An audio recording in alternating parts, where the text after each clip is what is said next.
Hello and welcome to Books and Landscape, and my name is Amanda Davey, and today I'm doing it slightly differently because it was far too nice. Now it's a bit cooler out in the garden, so I've done a video of me whispering into the phone while it looked at the pigeon and the birds in the garden.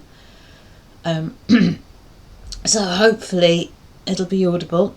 The subject today is Bloomsbury, hidden Bloomsbury, or links to Bloomsbury that obviously relate to the South Downs churches, because that's where I've been investigating and looking at. But this was a rabbit hole to go down, and towards the end is the last story is fantastic because it's absolutely pure Bloomsbury, and I didn't know anything about Mary Hutchinson, so yeah.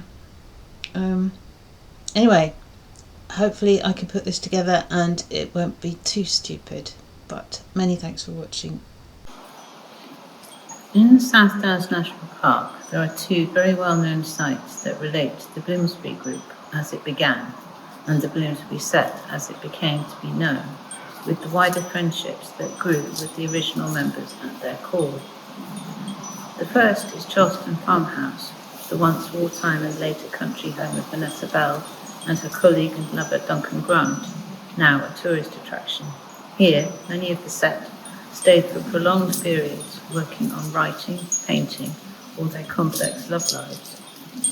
My focus has been on South Downs churches, so my only contact with the farmhouse is from the days when it was being restored, ready for opening in the late 1980s, because my landlady at that time was part of the team involved. It was good fun to visit in those days, the myriad mugs and happy buzz, plus Quentin Bell's presence in one of the rooms. The second is Virginia and Leonard Woolf's Monk's House in Rodnell, next to the church and now owned by the National Trust. They bought the house in 1919 after leasing Asham House on the other side of the River Ouse near Beddingham, and Leonard continued to live there until his death in 1969, in spite of Virginia's sad end in the river in 1941. As well as the house parties and throughput in equal measure of ideas and romantic partnerships, there are other links in the Downs to this extraordinary grouping of bohemian friends and intellectuals. Berwick Church has the flamboyant wall paintings commissioned for Vanessa Bell and Duncan Grant, and both are buried side by side in the churchyard at Tull, the parish that has Charleston Farmhouse in it. Others with obvious and less obvious links also spend time in the National Park. An extraordinary apparition in life and history was Lady Ottoline Morell, who herself lived in Oxfordshire and London, but who had a long on-off affair and friendship with the mathematical physicist and philosopher Bertrand Russell.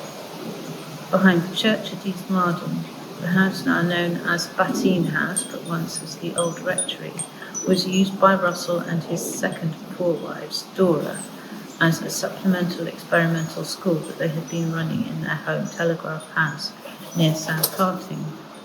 Following their divorce, during which Ottoline Morell reacted with glee, Dora continued to run the school on her own until 1939 loomed.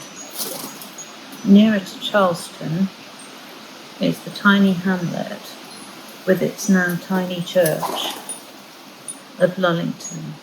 All that remains upstanding is the chancel of the original church. In the 1920s and 1930s, it was the childhood playground of the actor and author Dirk Burgard, and then in the early 1960s, when members of the Bloomsbury Set were still living at Charleston, it was bought as the Old Rectory, in spite of the living being a vicarage and not a rectory, and it having not been identified as one in earlier maps. The purchaser was Jeremy Hutchinson KC, later to become Baron Hutchinson of Lullington. At this stage, he was married to the actress Peggy Ashcroft, mother of his children, but he bought the house to be near to the friends he had grown up with. A little bit of digging turned up that out of his myriad mixed claims to fame that include having been partial inspiration for Horace Rumpole in John Mortimer's wonderful stories, He was what has been called second generation Bloomsbury. Jeremy Hutchinson was born in 1915 to St John Hutchinson KC and his wife Mary, née Barnes. Barnes is an unostentatious name that conjures up no obvious links to anything exotic, but that misses out vast chunks of scandalous and entertaining behaviour. Mary's mother was called Winifred, and Winifred's father was called Sir John Strachey. He turns out to have been Lytton Strachey's uncle, which made Mary's relationship to Lytton first cousin once removed. For complex reasons, the age difference was surprisingly small, with Lytton born in 1880 and Mary only in 1889. For this reason, they just called each other cousins and were close in that sort of way. Duncan Grant turns out to have been another Strachey cousin, as his father's sister was married to Lytton's father. In 1910, Lytton and Duncan introduced Mary to the Bloomsbury Group, and in that same year she married St John Hutchinson. By 1914, she had become Clive Bell, Vanessa Bell's husband's mistress, which neither of them kept secret, and the arrangement continued until 1927, when they finally broke it off. St John coped with this remarkably well and forged a career as a barrister, almost as successful, if not more so, than that of his son was to have. Another link to Bloomsbury's wider arms was that both father and son were to be involved in defending salacious cases linked to D.H. Lawrence. Jeremy Hutchinson remained living at Lullington until his own death in 2017 at the grand age of 102. His life is well worth looking into in great depth. I've only tickled the iceberg.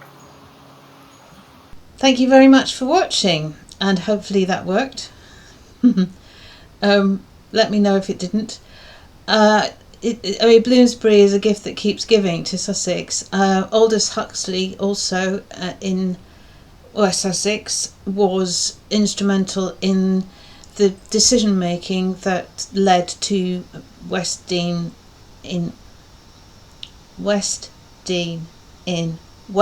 Sussex running the courses that it does. West Dean in East Sussex is where my landlady that I mentioned is buried, bless her heart. So